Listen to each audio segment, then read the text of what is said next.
if I can use good theories to shape the decisions that I have to make to be successful, I can be successful with a much higher probability than historically has seemed to be the case.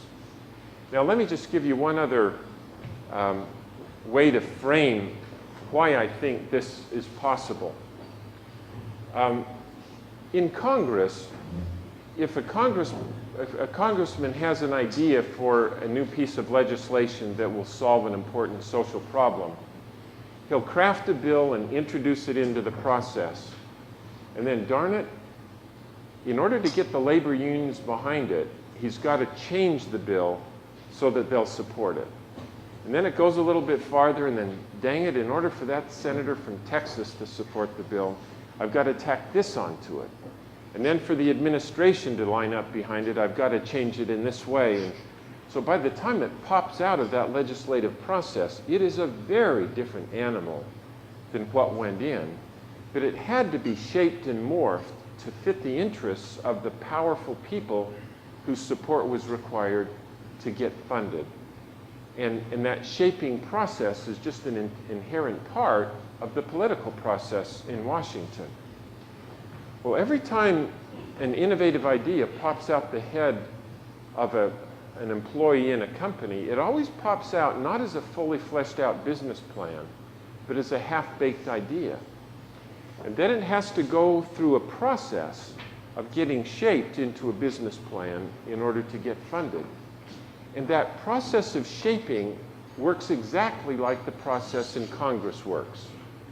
So you have the idea, and then, darn it, finance isn't going to support it unless we change the pricing and the margin structure so it fits the financial model of the company. And then, you know, the sales force isn't going to push this unless we change this and reorient it that way. And then marketing won't support it unless we make it conform to the existing brand architecture, and then manufacturing and engineering mandate these changes. So in order to get the support of all of the powerful entities within a company that's required for something to get funded, what comes out the other end of the process is generally very different than what went in at the beginning.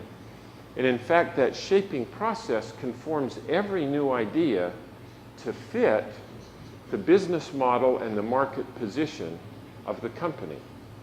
In other words, it gets shaped to fit the company rather than getting shaped to fit the market. And so managers of companies who sit at the output end of the innovation pipe look at what's coming out, and they just see Me Too product after Me Too product, and think that the company isn't very innovative, when in fact it's the shaping process that takes all good ideas and makes them conform to the company rather than to the market. And for a lot of innovations, that's a great process. But when you really want to develop something that would take the company into a new market, if you put it through the normal shaping process, it will fail. And what I want to assert to you is that there's a different way to shape innovations when you want to take the company into a new growth business or a new growth market. Now, I've just listed here on the board 10 questions that you got to get right if you want to successfully create new growth businesses. So, how do we beat the competition is an important question. Who are the right customers to focus on with this new technology? How can we be certain that the customers are actually going to buy the product that we have in mind? How do we distribute? How do we build a brand that communicates to the customers? Of all the things that have to be in place for the customers to use the product, which ones do we need to make internally, and which ones can we safely outsource to suppliers or partners? How do we keep our product from getting commoditized?